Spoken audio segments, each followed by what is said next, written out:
I thought this would be the perfect time to record this video because Valentine's Day just passed, and it sounds weird because I'm not talking about love, I'm talking about grief. Part of my story is that my father passed on Valentine's Day, and that's a really hard reality to deal with. My mom and my dad, my mom always said, well, your dad is your first Valentine, your first love, and he most definitely is. It's hard because I am 100%, 1,000% a daddy's girl. I miss my dad so much. Anyway, that's why I think this video is important for me to record right now because, in short, this is what I'm calling the grief series. My story of dealing with and processing grief and kind of how I want to set my channel up. So, hopefully this helps someone else out there. It helps you to process and deal with your grief in a different way. Yeah.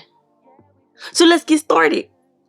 Dealing with grief is tough, and I really don't just mean the death of a loved one. Oxford Languages on Google defines grief as deep sorrow, especially that caused by someone's death.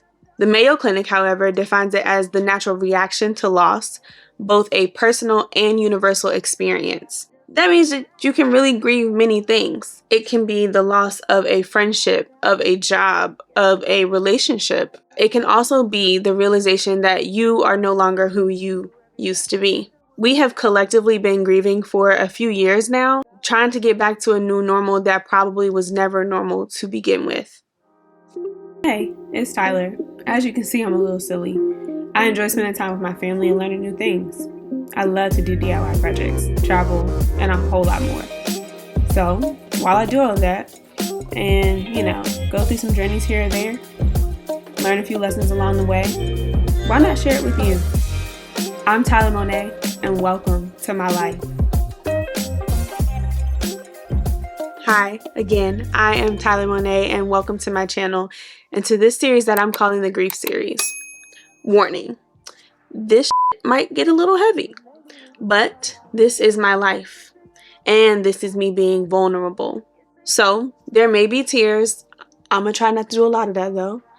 Some anger, frustration, but there will also be laughter and joy and creativity and learning, because there's way more to life than the obstacles that we encounter, which, by the way, do really make us stronger, as cliche as it might sound. When I started my channel in 2020, I wanted to share everything about my life, my ups, my downs, how I was processing and dealing with grief, my home buying journey and renovation journey, my healthy body journey, which, that's we still getting there. Literally everything that you can think of, I wanted to share it with you because I felt like the lessons I was learning might have helped someone else one day. Hopefully, anyway. However, back then, I quickly realized that my life wasn't as happy and cheery and as well put together as everyone else's, and I immediately became afraid to share. Because I knew that if I was going to share, I wanted to be authentic. I wanted to be real, and I know that that doesn't necessarily mean that I'll always be happy. I wanted to show people the dark and the light in my life because I can't wear a mask for a long time. It doesn't work for me, especially not at that time. That's just not who I was, nor will it ever be who I am. And so after that realization, adding to the collective heaviness that we were experiencing at the time just seemed like a bad idea. Because let's face it, we went through COVID, white people discovered that racism was still a thing, people were losing their livelihoods left and right with no notice, and we were discovering new ways of working while also realizing that the companies that we worked for could care less about our well-being and our safety. And they still expected us somehow, some way to go on as if nothing was happening. Live each day as if there wasn't this life-threatening virus that was looming above our heads, threatening our very existence. Yep. So yeah, my mind went to, who the wants to watch me make elderberry syrup or watch me dance in my home after I work out or watch my home buying and renovation journey? Because I think I probably would have watched 5 minutes of it and moved on. So why is that changing now, you ask? Well, to be honest, I've been through a lot of stuff in the last few years of my life, and I just don't care what anybody else thinks anymore. I finally found the peace and the love that I've sought after for so many years, and I think it's important that I share that with others. Yeah, it might have been nice to share it in the moment, but to be honest, I think it's better this way. The goal of my channel is to empower you to be vulnerable, be authentic, have the courage to put yourself out there. And I don't think I could do that without the lessons that I've learned throughout the years, because I'm just now realizing what the lessons are. With that said, the videos in this series might be a little heavy, but I won't throw it at you all at once, especially since I'm still parsing through it myself. But this particular series will help me to structure my channel in a way that makes sense to me. It might not matter in the grand scheme of things, but to be honest, this is how my Virgo mind works, so bear with me. I still plan to share all the things I like to do, my knowledge about various topics, all of my journeys, so don't just come for the grief stories. Come learn with me, come explore with me, and view the world through my eyes. Stay for the laughs, the tears, the memories, the family, but most of all, stay and learn a little bit. You might just learn something new about yourself. 2 days later. Okay, so boom. A lot of things happened the other day. My camera died. My SD card was full. What else? The sun went down, so I lost some light. And today it's raining, but I have lots of lights on. My light in the background here. So hopefully it's still very well lit and it looks just as nice. Yes, different day, different clothes. I'm sorry. I'm not gonna be one of them people. Y'all not gonna, nope. I'm not putting on the same shirt. So we're just gonna jump back into the story as if nothing happened, you know? Don't even pay attention to the change of shirt and scenery, because we're just gonna act like it didn't. This is a new day. Like I was saying, my personal story started in 2014. I was just graduating from college in May of 2014 and then was offered a position at a consulting firm, so I had to move to the DMV area later that summer.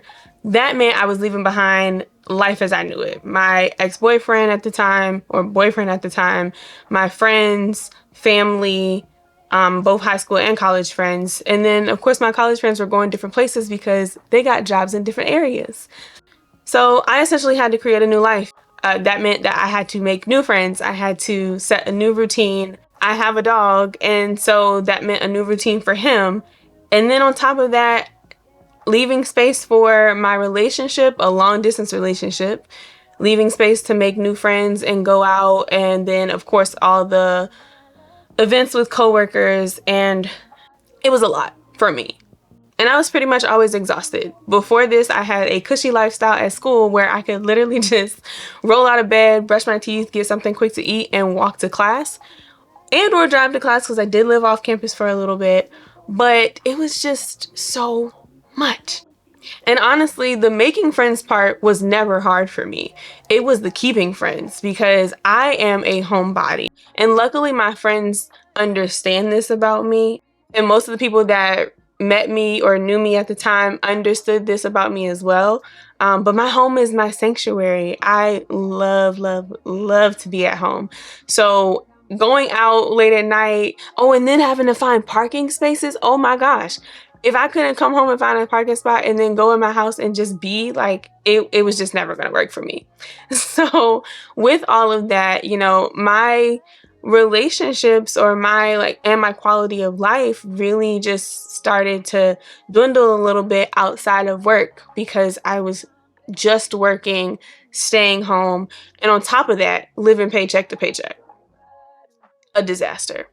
While these things were happening, of course, like I said, my relationship started to fall apart a little bit, and my boyfriend started to complain a bit about me not making enough time for him or coming down to see him. Again, mind you, I'm living paycheck to paycheck. I don't have much money.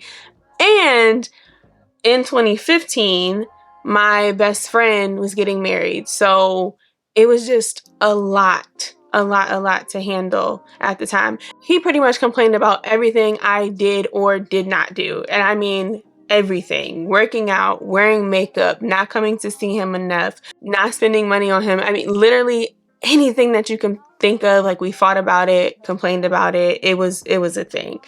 And like I said, I was celebrating with my best friend, so I was going down to see her. Not a whole lot, but enough for dress fittings, for her bridal shower, for, other little events that she was having for her wedding. And again, this is my best friend of 30 plus years. Like, we've literally been friends since we were babies. So to not be there for her would have not been me. It would have not been a thing that I do. This, of course, caused friction. It was right after spring break that my boyfriend called me and told me that he was talking to some woman that he'd met while on spring break. And yes, I mean talking to. That's what he said. At the time, I knew that it was way more than just talking. But to be honest, I talked myself through it, or talked myself out of it, not through it, and told myself that I wasn't going to let this interrupt or destroy the relationship that I'd been building over the last couple of years. I was very determined to make our relationship work because this is the person that I thought would be my forever. I should have left then, but I didn't. And that succession of events was my first encounter with grief. And I'm sure you're asking, well, how is that grieving? Nobody died. It doesn't make any sense. But it does, because I was grieving who I used to be in college, who I thought I'd be when I graduated from college, and then mourning the loss of my relationship as I knew it, or how I wanted to picture it. From that day forward, my life was literally never the same. Anywho, in 2015, I went on my first international trip to Bermuda with a really great friend of mine. More on that later, but it was amazing. This really opened my eyes to the idea of solo travel and of using travel as a way to come back to myself. Although I always knew I wanted to travel, it was just confronting the idea that there was way more out there that I was limiting myself to. And notice I said confronting and not learning, because I knew that there was more out there. I've always wanted to travel. And my parents, frankly, told me a lot about their stories when they got to. I just had never experienced it for myself. Traveling helped me to get outside of myself in a way that I was not able to while I was at home. It was right before this trip that I started my blog, When the Money's Good, that in my mind would follow my journey to building wealth. That didn't really take off as well as I wanted it to, because instead of honing in on do the work now, reap the benefits later, I was so consumed with work and all the other things that I had going on that it was very overwhelming to continue to maintain. Looking back on it, that was my first brush with emotional spending, because I was still living paycheck to paycheck and had very little money, but I still found a way to justify my spending. In 2016, I ended up going on 2 more trips. One was a cruise for a friend's birthday, and then another trip to Jamaica for my birthday that August. There was more of the same that happened in regards to my relationship, but to be honest, we were already long distance. So I think in my mind, I had talked myself out of whatever was happening over here. And while it may have seemed dumb, one thing that someone taught me was what's good for the goose is good for the gander. So I got smart in 2016 and beyond. If you're going to have your own fun, why would I not live my life and explore my own happiness? Exactly. So yes, we had an on and off relationship for a while. Towards the end of 2016, things seemed to get a little bit better. I'd spent Thanksgiving in Charleston with my family, and then at home with my immediate family for Christmas and New Year's, and some high school friends.